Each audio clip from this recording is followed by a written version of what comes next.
Laurel, the co-founder of Educators in VR, and I've got some of my awesome team around here. I got Mark and Karen, and I don't know whoever else shows up, and Lita, and all these great members of the Educators in VR team. If you are new to Educators in VR, we host, teach, direct, train, produce all kinds of VR events and educational events. We also have a very popular Discord channel. The links are over there on the wall. Where we have great conversations and all kinds of fun events, projects, you name it, we have it going on. In fact, today we just had the VR research team met up to have an open networking session to talk about how they are researching in and around VR, and they are totally doing very groundbreaking things here. We also have waving does not get anyone's attention or response. It can get you removed, just letting you know as a distraction. But thank you. Hello. All right. So there's etiquette in all of this. So you start waving at people, you're considered a distraction. We may boot your butt. Okay. We are so glad that all of you are here, and we are going to be talking about the lessons learned from the iLRN conference that just happened in Virbela and Altspace that Educators in VR was a co-producer of. But before that, the VR research group, they met earlier today, and they meet every 2 weeks. They will not be meeting in August. They're going to be rebooting again in September, and they are an amazing group as part of Educators in VR to really explore the potential and the possibilities of how do we research, especially right now with so many of us without access to our labs and all of our data and everything. We also tomorrow, so we have all kinds of things going on. I'm going to make this pretty brief because I want to spend as much time as possible focusing on these two people and their amazing work that they've been doing with iLRN. But I want to let you know that tomorrow we have two events going on. One of them is our V coaching and personal development team. Anyone fans of that group? That team project is going to be meeting tomorrow here in Altspace, and they're having Wendy Bronson, who is the founder of the Superwoman Academy. She's going to be talking about the negative impact of female employees associated with COVID-19.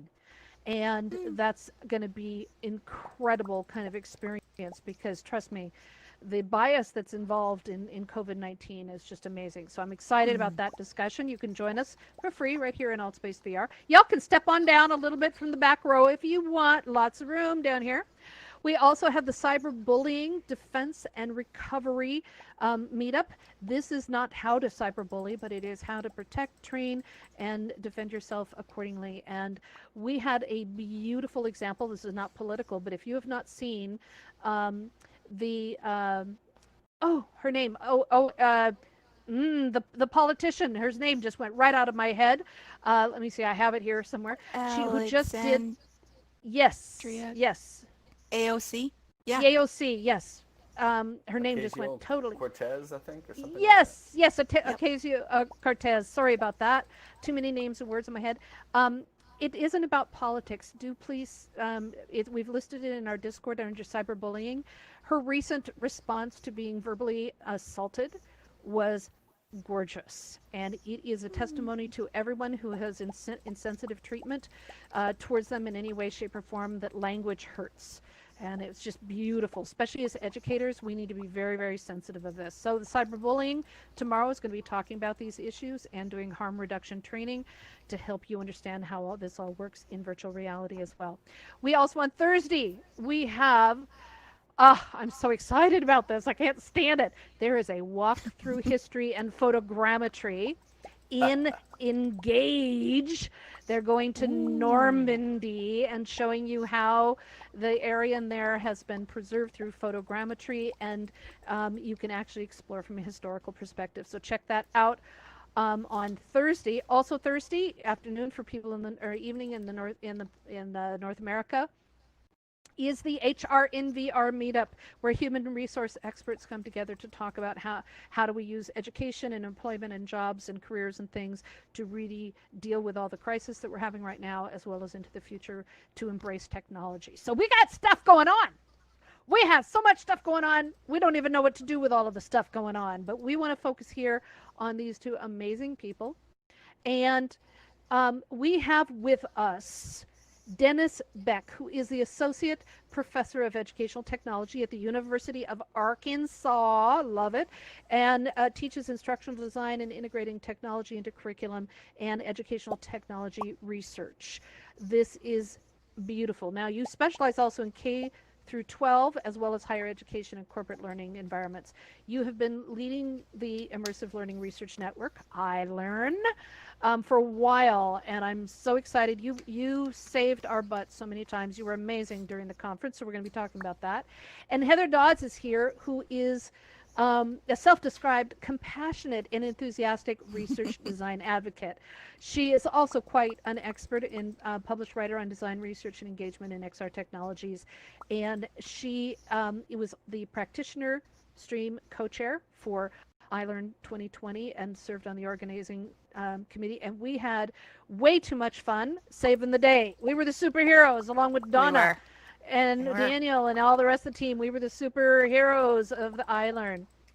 So much. So this is awesome. I love this. So again, my name is Laurel. I'm the co-founder of Educators in VR, and we're going to be talking about how we took it was like 80 to a little over 100, 120 person real world conference that happened in North America, and then it happened in a foreign country. Like you had a meeting in Italy one year, wasn't it? In France, or I don't even remember all the places.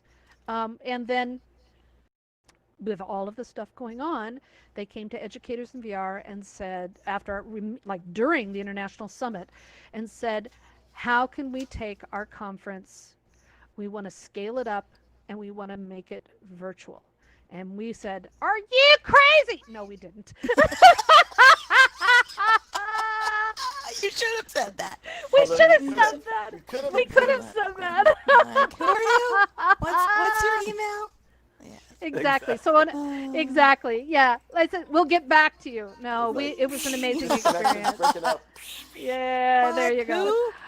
All right. So I want to make sure that both of you have megaphone turned on and enabled, and I want to hit you with our first question, and we're gonna make this interactive. So get ready for your questions as we go through. But I want to start with this. There were so many things that went into the planning, the strategy, the logistics. But I want to talk for a moment about what were the biggest concerns and challenges that you faced from upscaling from a real world event from about 100 people or so to thousands in a virtual setting. So what was your key concerns? You want to go first, Heather? Sure. Thank you, Dennis. And I'm on megaphone, so just testing. Is that working just fine? I am as well. Beautiful. Okay. Yeah. I would say, Laurel, the biggest thing that we sort of made as our mission was to increase accessibility to the conference in general. So you described it accurately when you said, somewhere between 80 and 120 people who would gather in person every year, going back and forth between North America and Europe, basically, alternating years, and then suddenly inviting the fine folk of planet Earth to come to this conference was a little intimidating, and we wanted them to be able to get in the door. You know what I mean? It wasn't a case of, hey, let's have a conference in VR and everybody's got to have a headset and it better be an Oculus and it better be the most recent edition and blah, blah, blah. It was none of that. None of that was even remotely on the table. Instead, it was think how many more people we can get exposed to good quality research in immersive learning. So I would say accessibility was our top concern. That was the top item to address.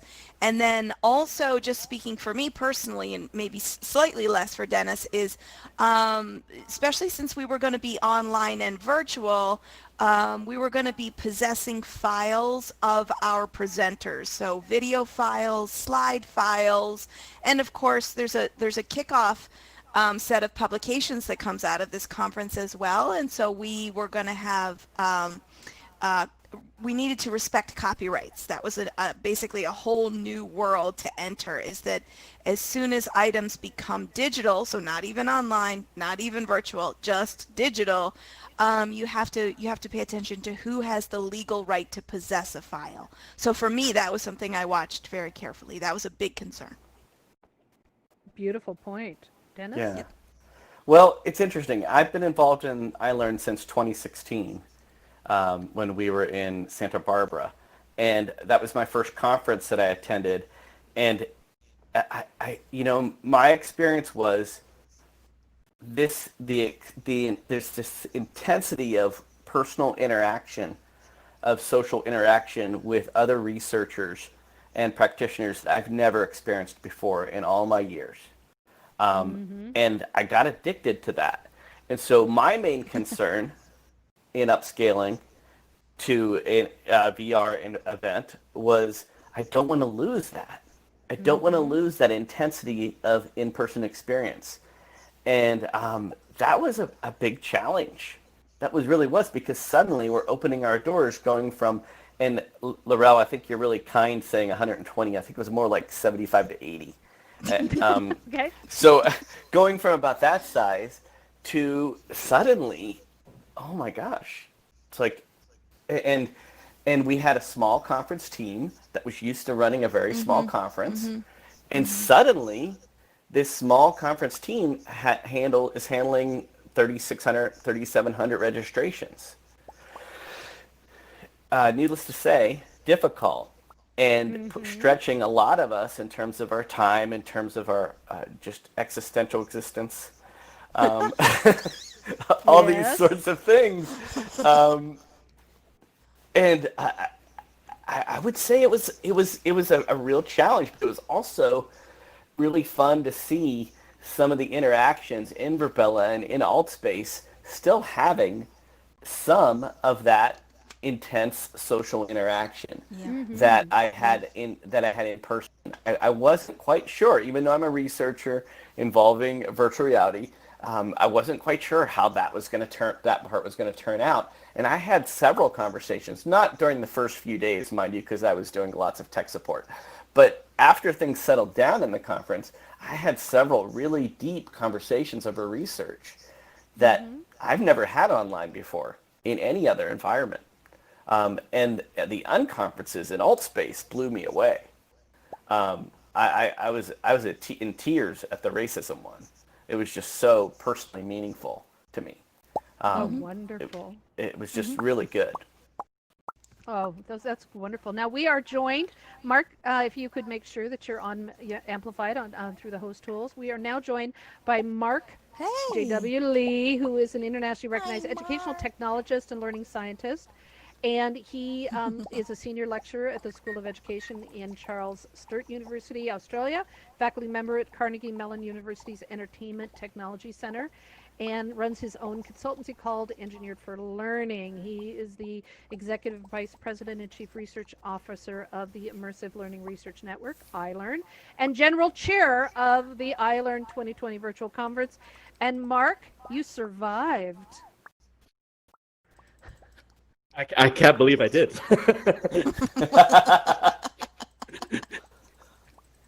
Yes, you did. So I want you to tackle this because you're uniquely set to do this. We're talking about the fears, the concerns, and challenges of upscaling from a real world of 100 attendees or so to thousands in virtual. So you're perfectly timed. How about your perspective on this? Yeah, I mean, I think we went into this kind of, with our experience in virtual environments for virtual immersive environments for teaching, knowing right from the outset that we didn't want to replicate exactly what we do in our face-to-face conference. We had to make sure that there was a match, or there was alignment between the affordances of the technology and the actual the design of the experience and the activities. So I think that was a big one, kind of thinking right at the outset about what makes sense in terms of the affordances of the tools and how best we could actually make use of what the tools have to offer. One example was, or the most significant example I can think of was, we tried to avoid having, with all the parallel presentations, having speakers just come up and do their PowerPoint-driven stand and deliver presentations, and we used the flip model whereby we had presenters pre-record videos that were posted on YouTube that participants or that attendees could view beforehand, and then during the event or during the live session itself, that freed up time for more interactive discussion and other activities, to make best use of the synchronous medium. Mm-hmm. Mm-hmm. That was one of the main things for me. I mean, in terms of other fears, yeah, I mean, just the scale of it, right? When you move from a face-to-face to an online-only event, and particularly in our case, we made attendance free of charge. That meant, in our case, scaling from what was usually no more than a 100 or 200 person event to, in our case, we had 3,500 people who registered for the conference. So that was quite a daunting challenge to take on. And yeah, I mean, how and then, so kind of making sure we had mechanisms in place to ensure that people were going to still be able to be engaged, rather than passively viewing. Beautiful. And the passive versus the engaged, that is so critical, especially in VR, because you could have done an online conference and called it good, but you wanted that engagement. You wanted to bring people in so that they were connected, and that's a huge difference. Absolutely. And so I want to throw out some terms and then get to a second question. Then I want to open up to people as we go through the rest of the questions. When we're looking at defining a conference, you have the real world experience. Then you have a virtual experience. That is usually 2D. It is done through online conferencing, through Zoom, through Google Meetup, whatever the different tools that are available, where it's a video conference. That's all it is. And that's a virtual conference. You also have another layer where you're moving into VR by having 2D experience. And your platform was on Virbela, which had a still in development VR component to it, but it was mostly Virbela, and also Second Life are also classified in that bridge between VR and virtual. So, and those are because you're looking at your avatar, you're not looking through your own eyes, as part of how we distinguish. And then there's a VR event, which is completely immersive, where you have the headset or you have 2D access, but you see the world through your eyes. And so you're not seeing your avatar as you move around. So just letting you know, that's kind of the terminology that we're using and developing to define the difference between real world, virtual, and VR event. But it doesn't take away the fact that a virtual event and a VR event is also immersive. So we're just throwing out some language there as we throw it all around. And y'all did both because you came in here to AltSpace as well and held events. So you covered both of those beautifully. So our next question actually is about that idea of how do you choose a platform? And I know that there was a very, very long debate and discussions about that you got dragged into. Well, that's okay. Way too that long. Doesn't matter. But what's most important is understanding. No, I think there's 40 minutes left. Okay, we lost our mute all. Okay, so in some way, there's pros and cons for every kind of platform. And so what were your concerns? What were your, what helped lead you in the right direction to choose the platforms you did? Is that for me? Everybody gets a chance at it. Y'all get a chance at it. Whoever wants it. You start. You can go first. I'm happy to start. Yeah. So I guess there were a few kind of key criterion. So it was a pretty extensive process that we went through evaluating different platforms. I think the biggest one for us was capacity and scalability, right? So we knew we were going to have in the order of thousands of participants at our conference. Now, the vast majority of VR environments will only accommodate, depending on the platform and and the design, sort of 50 to 70 or 80, maybe 100 participants simultaneously in a single space before you start having to do things like mirroring of rooms and those sorts of things. So we wanted a platform where everyone could simultaneously, where thousands of people could be simultaneously logged in to the same environment, and be able to interact synchronously. So that was one of the main criteria. The other was accessibility, and I mean that from both the perspective of accessibility to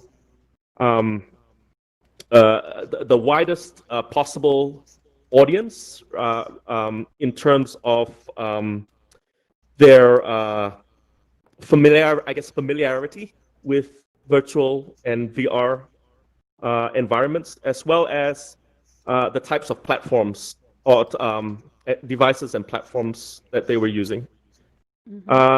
So there was a little bit of a trade-off here. Many of the VR platforms, including AltSpace, do not, unfortunately, accommodate Macs. So immediately we had to go with a platform that had both PC and Mac desktop support. Was I guess the primary kind of consideration there. Firstly, because people weren't, we couldn't count on necessarily everyone having a headset. I mean, even some of our most techie members of our community, given the time that we currently find ourselves in, some of them are stuck. We're going to be stuck at home without access to the headsets that they would normally have at their institutions or at their organizations or other or institutions. And then, in addition to not the desktop being the kind of primary modality, or rather people not necessarily having access to their headsets, I thought, well, look at a person like myself who's got 6 or 7 headsets lying around here. Even I couldn't necessarily see myself attending a 5-day academic conference, right, running from 7 a.m. in the morning to 12 midnight, straight through in a headset. I'd like to be able to multitask, to look up things in a web browser, to tune in and out at certain times. And so, I think that desktop access was crucial for our purposes. So I guess we sacrificed some of the fully immersive VR capabilities by going with Virbela. Virbela was initially designed as a desktop first environment. So until recently, there was no intention for Virbela or the creators of Virbela had no intention to support fully immersive or headset-based VR. In the last year or so, they've kind of jumped on the bandwagon, and earlier this year, they released support for tethered PC VR headsets. So you can go into Virbela on a headset that's tethered to a PC. Unfortunately, that means that if you only have access to a standalone headset like a Quest or a Go, you have no choice but to join in desktop mode. I might hand over to either Heather or Dennis. Right. Heather or Dennis, you have something to add to that? I'll Heather? go. Okay. I just want to.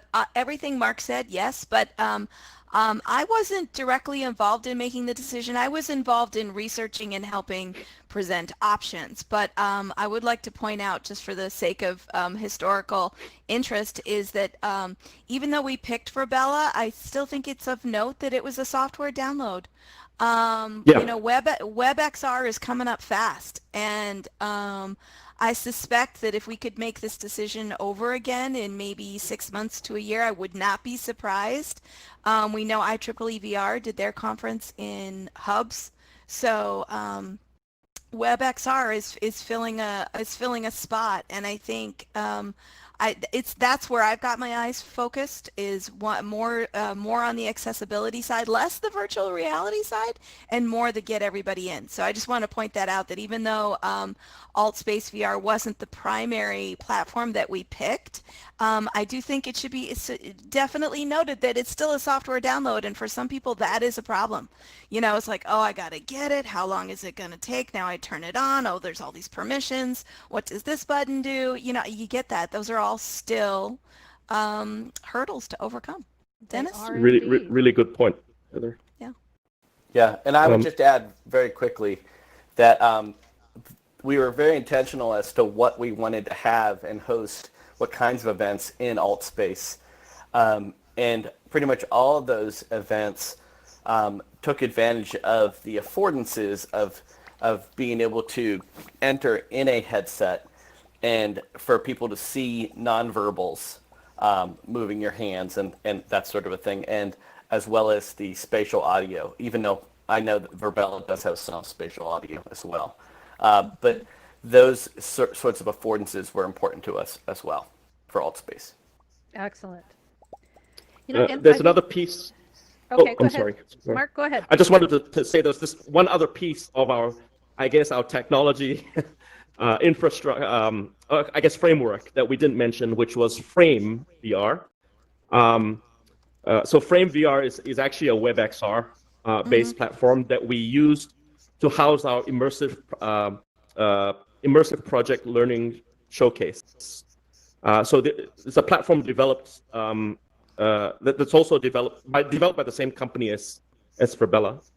But the advantage is obviously the web accessibility, and also the ability for users to go in and customize the environment, pull in their own 3D assets, and the like. So we needed to have Virbela doesn't lend itself necessarily very well to user-generated VR content.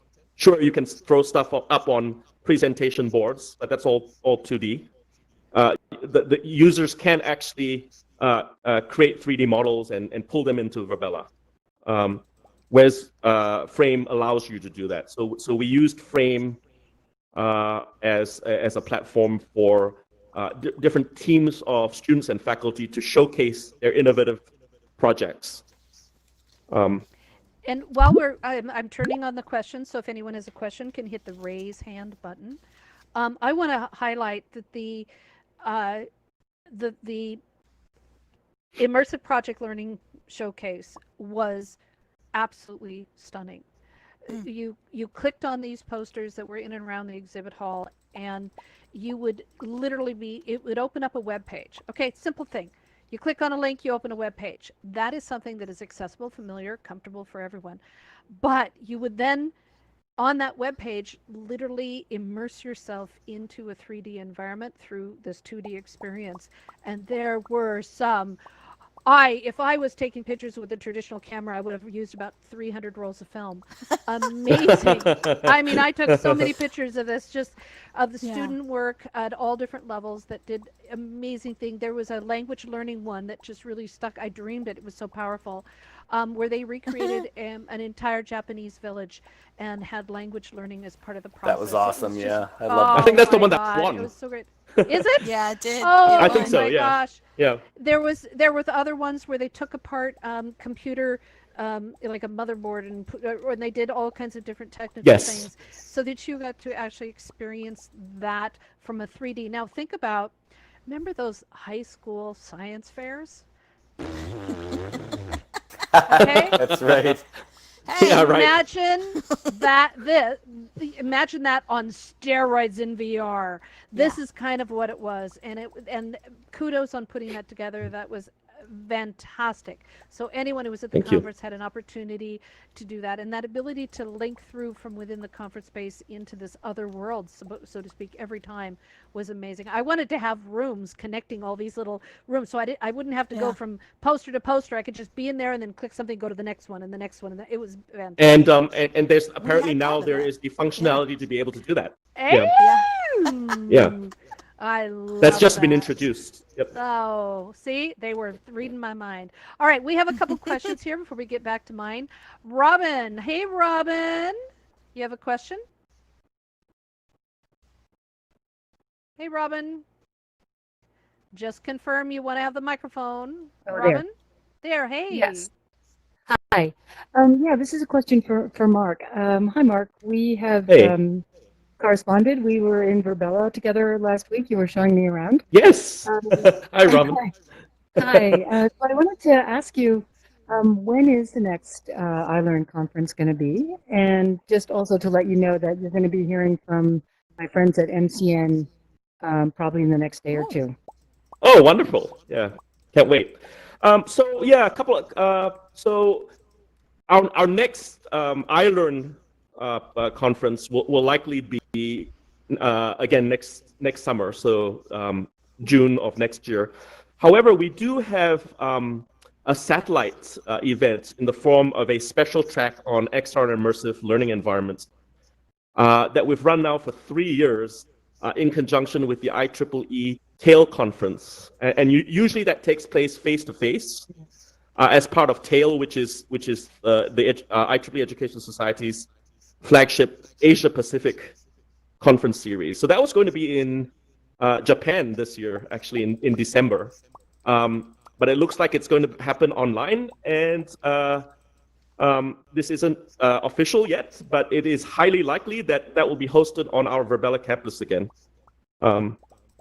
So those, I guess that would be the next official iLRN conference. Okay. Not the iLRN conference, but Yeah. our next iLRN Track. Special track. yeah iLRN Sponsored event. sponsored event. That is the right word. Yeah. All right. And then in Awesome. addition we've started hosting a number of other scholarly and professional associations conferences. So this week, we've actually got the National Center for Science and Civic Engagement's Sensor Summer Institute running on our campus, and the NCSE is actually has the distinction of being the longest running NSF National Science Foundation project in history. So we're very proud to be able to host them on our campus this week. Nice. Congratulations. Awesome. All Thank you. right. Ooh, Thank you. Sorry. That's I got okay. so excited I left the stage. It happens all the time. All right. So we have Linky King. Do you have a question for our team here? I pooed my pants. You know, What?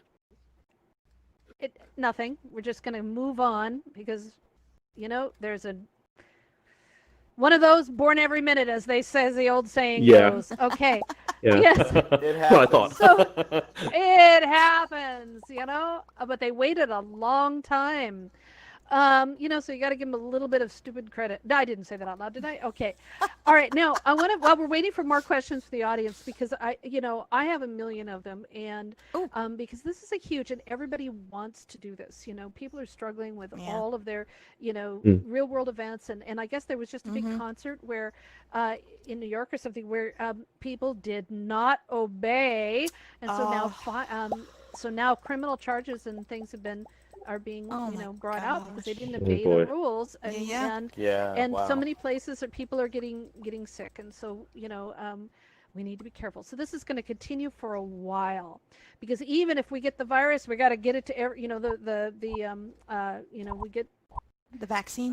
the vaccine. Yep, we get the vaccine. We're still going to have to deal with building up herd protections and things. All right.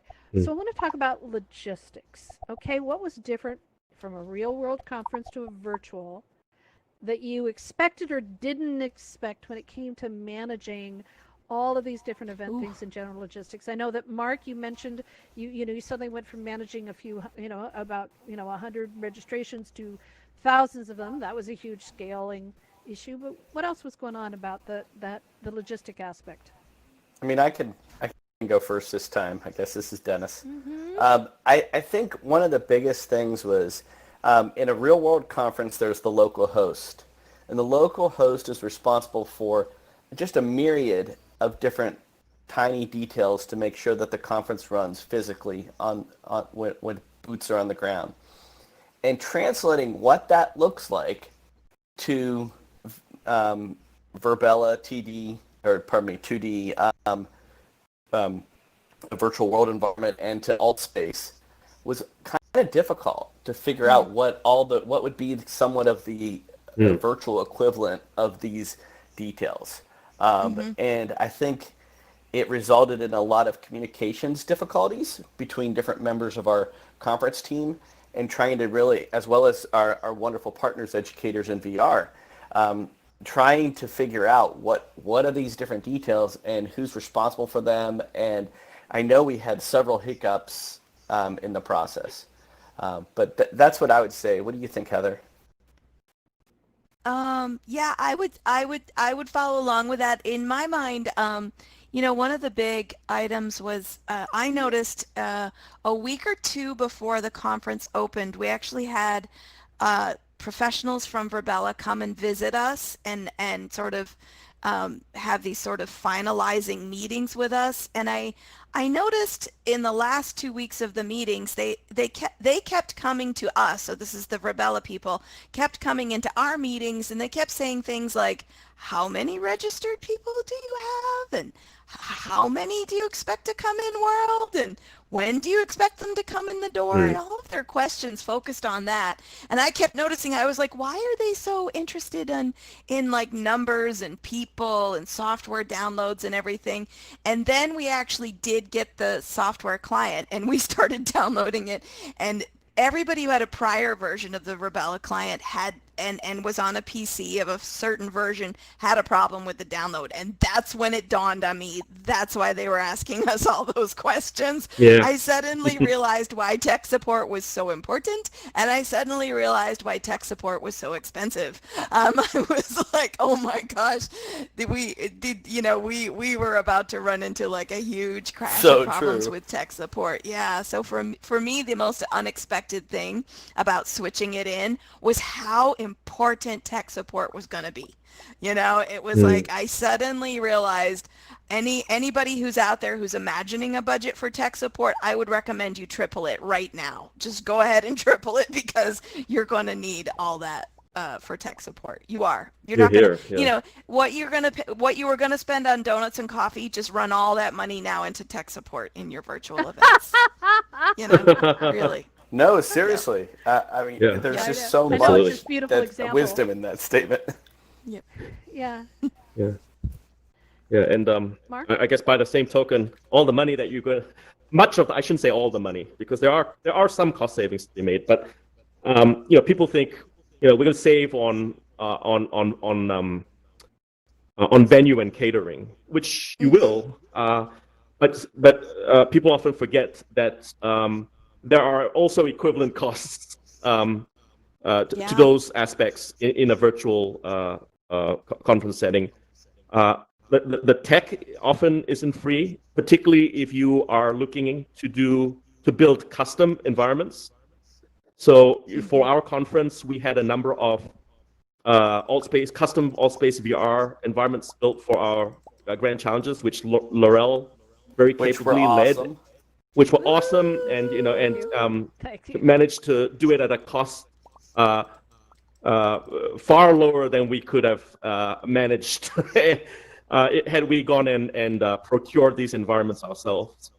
Virbela was also very kind in that they came on board as a gold sponsor of the conference. So not only did they give us our campus for free to use for a year, but they also did some customization at no cost, which would also have, again, cost money. So that also, I guess, ties into to not only cost but logistics. One of the things we don't think about a whole lot in physical conferences is, you rent a venue, and then you've got these spaces, and then you kind of make the sessions or the activities work with the spaces. In a virtual world environment, you actually have the ability to design spaces that suit your needs. And so that's something that you really should look at taking advantage of. Yep. You're less constrained. I shouldn't say you're not constrained, but you're a lot less constrained. The other logistical issue is that's a much bigger deal in a virtual conference than a face-to-face is registrations. Particularly when you're dealing with people's logins. Very often you'll have participants will sign up on your registration system, be it Eventbrite or something else, with a particular email address. And then when it comes time for them to log into the virtual environment, they register using a different email address. And then having to reconcile the different and match up all of different addresses can be a major logistical nightmare. It seems like a trivial issue, but in a conference with thousands of people, it is no small task. Understatement. One of the things about the costs. So in a real world, you pay for the hotel, you book all the rooms, you do catering, you have the insurance liability and all those different things. But so many of those people think, well, now that all goes away. You pay for the speakers and whatnot. Everybody thinks that all goes away. What's different between the two?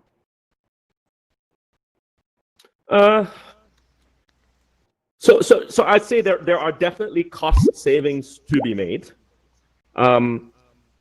particularly if you are able to reuse environments, right? So in our case with the iLRN conference, we now have this campus that we're going to be able to reuse for a whole myriad different events. We might, as time and resources allow, do some additional development with Virbela. But by and large, we can run. If our next conference was tomorrow, we'd have a venue sorted. So a lot of those, I guess, cost savings get realized if you're going to be running multiple events. But the first time around, there are those development costs. Which Mark, you had mentioned design as one of those costs, but I would say as part of design, graphic design, designing logos, designing all kinds of different materials and different parts, or that would just go up on different parts of the 2D virtual world that we use. Oh my gosh, there was quite a bit of that. That went into that. And then Heather had mentioned tech support. At a small conference, tech support doesn't cost that much. Now, I realize it does at a large in-person conference, but it was still, it was a struggle for this number of people. Mainly because I think at an in-person conference, you could kind of distribute tech support. You know who your people are, and you can kind of have them in different rooms and things like that. And you can do that a little bit online, but with people being able to teleport anywhere, it kind of changes the game. Yep. What was besides the tech support? What was the biggest surprise in the costs that you did not anticipate? Trying to think. Probably the cost of some of the software other than Virbela, which was thankfully provided to us the free of scheduling charge. software. The scheduling software, something as simple as that. That was pretty costly. We used a platform called Shed. That served as a kind of a platform for hosting our conference agenda or schedule, as well as a kind of central point where people could go to find out, to access the live streams of the different events. In some cases, the speakers were able to upload slides and other resources. The exhibitors also had some space there, sponsors and exhibitors, and that was pretty. It cost more than I had expected. Quite conceivably, you could have those costs in a face-to-face conference as well. But I'd say it wouldn't be as important, right? Because in the worst case scenario, with a face-to-face conference, you make announcements over the loudspeaker or the PA system when you have changes to the schedule, and you hand people out paper programs, which you can't do in the virtual environment. So so the importance of having a robust and fairly comprehensive conference program management system is a lot greater than in a face-to-face conference. Oh yeah. And oh gosh, the questions just, I mean, my head is exploding with all of these things. Go ahead.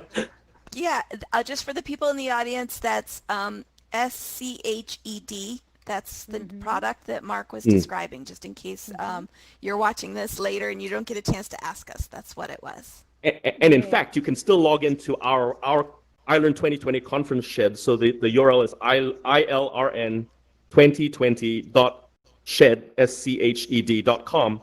So our entire program is still online. Many of the sessions were recorded. So if you register on the site, you can log in and actually watch recordings of the sessions. Plus the Immersive Learning Project Showcase that we mentioned earlier. There are links to all of the frame rooms. Check them out. On that Please website. Yeah. They're amazing. Yes, they're very amazing. They're just amazing. They're incredible. Now, if anyone has any questions, please hit the raise hand button down in the lower right-hand corner. Now, I feel like we only have a few minutes left, but we have to tackle this. I know. Well, it can go a little over, not too far. I have another event, but and I want people to be able to meet with you all and talk with you all about, with their own questions one-on-one if you have time. Sure. The speakers and those presentations. You had a wide variety of different presentations types. You had the showcase, which were the 3D things set up, and people went in and did their talks about those. You had the big keynote-y things. You had forums. Panels and other things. You had events that were going on all over the place in different types. And here in Altspace, we had the Grand Challenge, which was an interactive small group sessions where we went around and posed questions and answered them to solve the world's great problems. We came up with some awesome solutions, by the way, here in Altspace. And so I'm just, COVID prepped people for being more comfortable with online conferencing. Okay, that was brilliant. All right. But migrating them out of Zoom and whatever else into virtual and into VR. Yeah. So talk about it. Yeah, so Laurel, you're familiar with this, but for everybody else's context, as a leadership team, as a conference leadership team, we made the decision early on that we figured, even though a lot of the researchers giving talks and a lot of the practitioners giving the smaller talks would have the technical chops to be able to get in world. We figured the keynotes either didn't or didn't want to mess with it. And so we thought, well, we're going to use Zoom and stream into Virbela. That was a big flop. Exactly. Thank you. Thank you for that sound effect. No, it was a flop. It was a technical flop. One that we should have tested a long time ago. Way before that, but we didn't. And so on Sunday night, before the conference officially began with the workshops on Monday, and the keynotes and everything, I was given the task of contacting all the keynotes and trying to get them to migrating world. So the good news is that's for the panels as well, the panels and the and the keynotes.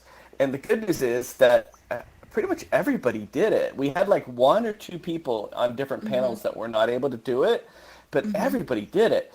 But in the process of doing it there was a lot of emotions expressed yeah. by the keynotes besides ones that involve hashtags, exclamation marks, ampersands, and percentages. Yes. Besides those, kind of like, what were why the don't you have your emotions? craft together? You know, questions like that. What's your problem? Why are you doing this? But you know, those emotions. Sorry, did I interrupt you, Dennis? No, yeah, I mean, it's just just to continue. I'll finish really quick, Mark. But the just that experience of getting them, I really had to kind of grab them by the virtual hand and kind of walk them through it. And okay, so here's the link to download. Okay, now you have it downloaded. Okay, now have you ever installed Virbela before, or the Open Campus? Okay, good, you haven't. Okay, so now let's do that. And then the one that I thought might have a lot of trouble, Yasser Sheik, am I saying that name right, Mark? Yep. He didn't have any trouble at all. And I had, before talking to him, had only interacted with his administrative assistant. So I was wondering about how that was going to go, but that one went really well. That was our closing plenary keynote. And but just all in all, it was just really difficult, and just kind of a good lesson learned that never assume anything when it comes to the ability to do something technically of merging more than one environment. You don't ever assume that, because the old saying is true. And also, I would say though, don't make assumptions about people's willingness or otherwise to try out VR, because I found that I was quite surprised that many people that I shouldn't say many, several of the keynotes that I thought would give us a whole lot of resistance actually didn't.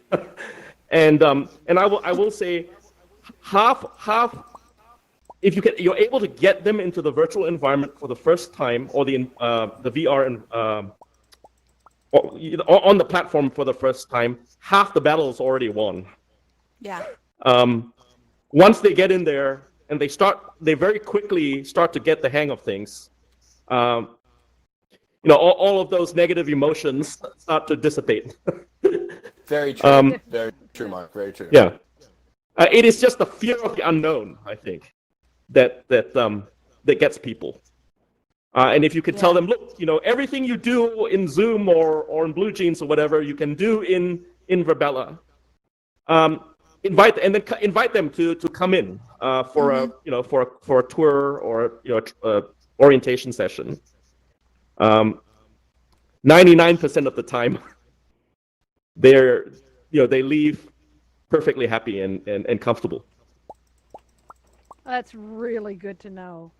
Yeah, absolutely. And it was quite an amazing story. You all did fantastic on that. All right, let's see. Well, we have a question. Oh, go ahead, Heather. Yeah, I was going to say that's actually a perfect segue for me to actually throw some praise back at the Educators in VR crew, because you guys ran last-minute rehearsals for us, actually, for some of these very speakers that we're referring to. Yep. And they were, oh my God, you guys did an amazing job. You basically did, I don't even know how to describe it, but it's like emergency rehearsals. Every 2 hours around the clock for about 4 days. And anybody that came in World, and I'd also like to point out that it didn't even matter what I'm describing is for presenters. It was also for just innocent people coming into the conference, who didn't. I mean, we had people coming in who had their laser pointer stuck to their hand and then didn't know how to get it out. And you guys calmed them down, and kept them calm. Yeah. And I went but looked back at a lot of the photographs of of where you resin in Virbela, and we never planned this. But so many photographs from the iLRN 2020 conference now have this wonderful word appearing in them when you join World, and the word is serenity. And that was one of your volunteers, but instead her very name created a presence when you arrived, and now her name gets to carry on afterwards, showing how wonderful and calm and soothing the island is when you join it. I can't imagine. We totally didn't design that, did we, Mark? And yet, Dennis didn't. And yet, she's part of our history now, and her name is now part of the feeling of the conference. That's right. So we really have to say the Educators in VR crew covered so much of what we didn't. You know, So true. Yeah. So That's what partnerships are for, though. That is, and Serenity covered. She said for the international summit, she did something like 26 hours for Educators in VR International Summit. For this, she said she was going to do like 28. I think she did 30 some. That she volunteered, and it takes the heart of people who volunteer to give to. You know, iLRN is a nonprofit organization, and the amount of people who came forward to give of their time, their effort, and their money to make this happen is a beautiful thing. So thank you on that. But I also want to point out that it's very important to understand that when you do a virtual conference or meetup or anything along this line, when you cross this new threshold, that it is important to understand that not only do you have to train your speakers, but you have to train your audience. And that's it's all of that encompassing, and we say that over and over and again, and some people listen. Y'all listened, you know, so appreciate that. Beautiful. All right, we have a question here from Martin, who's been waiting patiently. Martin, you're up. Martin. I thought I knew Martin. Martin, there you go. Are you with us? I'm not hearing you, Martin. May have some audio issues. Make sure you go to your main circle menu settings, audio, and you have whatever your microphone is set up. Once you have that set and confirm, then hit that raise hand button again, and we will do. Anyone else has any questions? Before I get to the last one for the team, hit that raise hand button. All right, here's your last question from me. Okay. Then the rest of you. So I feel like I need the Jeopardy music going. No. All right. We're on it. All right. Yes. What would you do different, better, and again? Excuse me. Dennis, you want to start? Different, better, and again. What would you do? Wow. So That's a hard one. Again, I'll start at the last one again first, because that's easy. I would do the showcase again and again and again and again and again, because that was just so fabulous, those projects that resulted. And the only thing that I guess I would do different in regards to that is I'd make it somehow work it to make it more of a prominent part of the conference, because I feel like a lot of the people who came to the conference never even saw it. And so that would be different. So I said different. What was the other one, Laurel? Better. It's different and Sorry. better. Better. Better would probably be just overall in terms of the training. And not that you guys didn't do a great job on it, Laurel, but in terms of getting the environment to you guys as our partners way before, like a month before, and having the trainings in there with all the speakers and presenters and everything like that, getting all that done way ahead of time, and having everybody trained up, and all that would have handled another problem, by the way, in terms of some of the tech support problems that we were having the weekend prior. That would have then been addressed way before that. So as we see these sorts of things, when you address training early, you address a multitude of other factors. So Just for the people that don't know what happened, just for a little bit of feedback, Educators in VR and iLRN set up training sessions that started over a month before the event. But because they had brought in a custom campus, they wanted the training to be on the custom campus. And we ended up finally just agreeing that we would train, because that was late, in the original campus, and then that confused everyone that they had to install a second version later. So that's part of what Heather was talking about, that confusion. We're talking about just software installs, but it got complicated. So we had them all scheduled, we had them all done, but it was just a timing. When you're dealing with any form of customization, if it's not done in advance, you know, there's consequences. And so, yes, I agree. That is beautiful. All right, what would you do? So that was your better, and was that also your different? I think I said different was that I would, regarding the Frame VR projects, the immersive showcase, I would make it much more central to the conference. Excellent. And really play it up, make it a more central. Those were fantastic. Yay. I agree. Heather. Okay, I've had the time while Dennis was talking to prep, so I can go faster. Things I would do, you know that. things I would do different. I would not grant as many moderator permissions in World. Holy cow, was that a problem? Oh boy. Yes. And I do think That I was do really bring that bad. because I think that's relevant to multiple platforms. Okay, so again, if you're out there listening and you're planning, Can you explain what happened? In a nutshell. In a nutshell, moderator permissions are basically the ability to go into a virtual space and modify it, change things. It could be change the screen behind me. It could be change how many rows you guys are sitting on. It could be changing the color of the walls. And we granted, I guess, something like 90 people those permissions. And what happened was those permissions are granted to the avatar. So the avatar, no matter where it went, had those powers, and that ended up bonkering out our expo hall multiple times. And so we had to keep going and fixing the expo hall. And for the record, I told you guys, the one person that disclosed to me that she did it, it was an innocent mistake. People had no idea they had those powers, so they were clicking on things. They thought they were actually trying to watch videos, and they didn't realize they were collapsing walls 20 feet behind them. So it was a big problem. So no more moderator permissions, and I think we're going to do that in Verbella from now on. It's like, yeah, if you think you're going to go into Verbella and change stuff, no, you're not. We're going to really make sure you can't. Which, by the way, here in AltSpace, moderators do not have that ability to change any of the environment. Yeah. They only have the ability to deal with individuals who are being disruptive or something like that. They don't have the ability to redecorate. Yeah. Good stuff. But just don't. But your grant point it is out. valid. Yeah, but your point is very just valid. Don't grant it out. Understand user permissions and understand the consequences of oversharing those. All right. What else? What we would do different. I don't like to throw one piece of technology under the bus, but really, if Sketch had worked or Shed had worked as planned, it would have worked great. It really was holding our videos and streaming our videos, and I think the organization of the events wasn't bad. That could be better. I think that it didn't actually. It fell down on Sunday, which was the day we really needed it. So that was a darn shame. But by the way, again, in case you're listening and you're like, I can't afford that. That's a big expensive product. It looks fancy. It looks complicated. You could have done relatively the same thing on a website. You just would have had to been really a website ninja to pull that off. We did ours. You could have done that. And then what would I do again?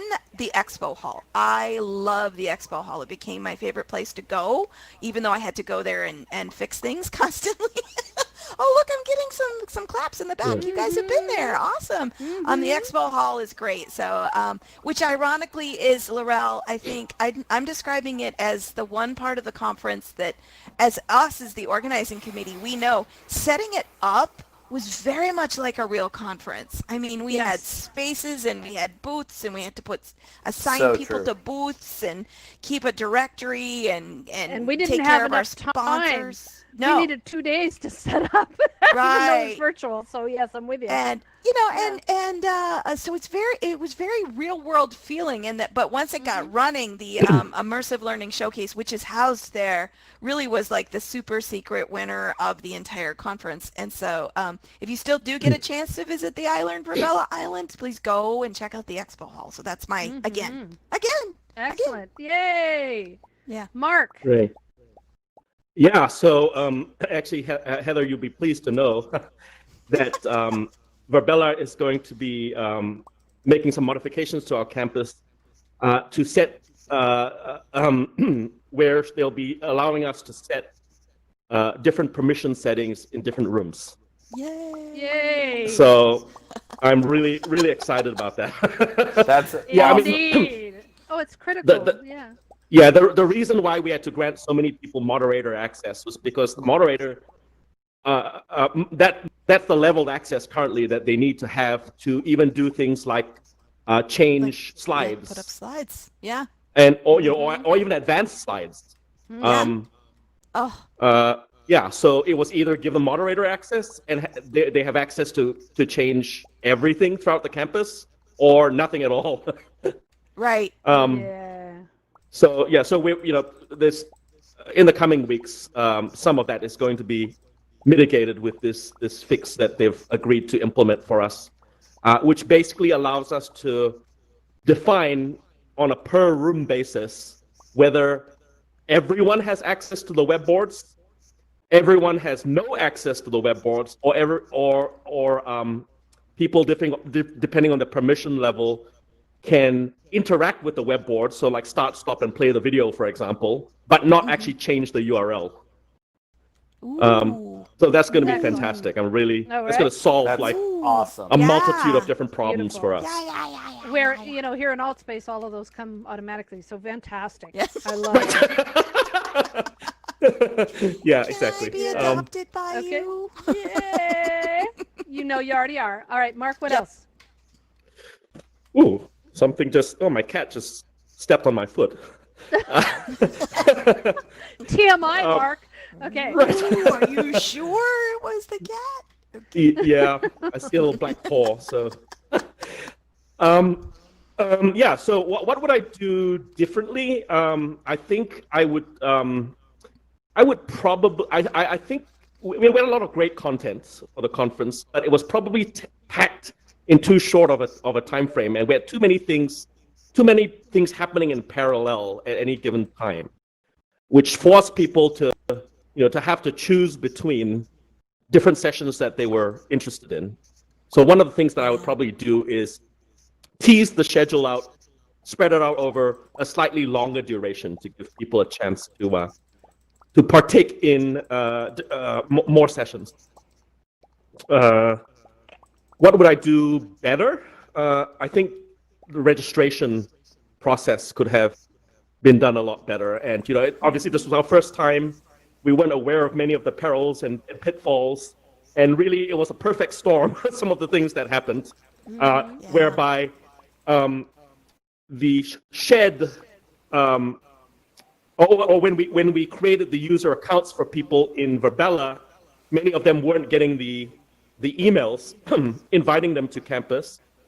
So we fell back to opening up the campus to anyone to be able to create their own user account, and we sent out the link for people to download the software and create their own account via Shed. And then the Shed email system failed, unbeknownst to us. So 24 hours later, people still, the second day of the conference, there were some people who still hadn't received instructions. So I think having been through that once now, I think we're aware of many of the potential problems that can occur, and I think we're much better placed to do things a lot more in a lot more of a streamlined and an efficient way. Excellent. Anything else? The last thing was, what I would do. Differently, better, and again. Yeah, what I would do again. Actually, my two favorite parts of the conference design have already been mentioned by Heather and Dennis, which are the frames and the expo hall. I think to add to that, the other thing I would do again is the flip model. So this idea again of really encouraging people to pre-record their monologues, so that then the time during the live session is actually spent doing more interactive activities like discussion and audience Q&A. All right, That's we good. have great insights. Robin, you have a question. Yeah. Uh, I was wondering, you were talking about Verbella, and I was spending a little bit of time before I came into this session just customizing my avatar, because otherwise I'd go in as Michael, who is my partner, but that's okay. I'm separate. I didn't have time to finish, so I'm not done yet with how I look. But in any case, I noticed that in Verbella, you can choose either a male to be a male or a female. And I just wondered if you knew anything about whether they were going to be a little more open about the possibilities Yeah. of that you could choose. That's I don't know. However, that is actually one of the things on my list. So they've been very kind in agreeing to meet with our team on a bi-weekly basis. To assess how we're going, to get our feedback, and to allow us to to make requests of them. One of the things on my list is well, actually there are two that are that have to do with I guess equity and inclusivity. One is the very yes, people falling outside it's a big thing for me. People falling outside the gender binary. There's no kind of effective way to allow people to to express their genders, that are their gender identities, where they fall outside the male female binary. The other thing as well is accessibility for people with a disability. That is, that I would say is probably one of the biggest weaknesses of Verbella. Yeah. Well, it's not Agreed. just for Bella. It's something that is also throughout all of the VR and virtual platforms. It's an issue. And educators in VR put in several requests about non-gender body types right away with Verbella when we started negotiating with them. So they're hearing that. They're also hearing it from their employees. So just be aware. It's on their radar. We'll see what happens with that. All right. Great question, Robin. All right. We have Paul. Fantastic. Is up next. Paul? Yes, I'm interested in the integration of the headsets. I have a Quest and I have a PC, so I was told at the iLRN conference that it was not a good idea to use the Quest to get while using iLRN or Verbella, and so I'm wondering if there's been any further integration of that. So you can use a Quest, provided you use a link cable to tether your headset to your PC. Right. At the moment, I think it'll be a while before Verbella is able to accommodate standalone headsets, and that's because that's a lot to do with the architecture of the platform. So the reason they're able to be it's so scalable is because the environment, much of the environment design is packaged into the executable file that is downloaded and run from your computer. So obviously then there are limitations about, around what is able to run directly on the headset. Yeah, 'cause I'm thinking, how do I dance? I mean, I have the keyboard. And the I see. I see. I see. So that's something they're sorry, that's a different question. Sorry, I misunderstood your. But I know for a fact they're working on basically not subsuming, but basically allowing you to do many of the things that you can do in the desktop version in VR. Right. I guess to just put this into context, they only released their VR support in March. So this is their first crack at it. Yeah. Yeah. And what they're talking about is that in Verbella, you can use the F keys to make yourself dance, and Heather and I were the experts at doing samba. And that was pretty good too. Gangnam style. Well, yes, but she and I rocked it. Yeah, and, we were and we have actually pictures and videos of Heather and I getting the entire crowd all dancing at the same time and rocking, and it was hysterical. Lita was there, I know. She was among the boogiers that were rocking it out as well. And so there are some challenges with VR because what it does when you press those keys, it takes over your avatar completely. You are not doing anything. So it does make it weird. And in VR, I'm not sure if they're going to, bring that takeover. We'll see what happens with the dancing. But Yeah, great that's true. question.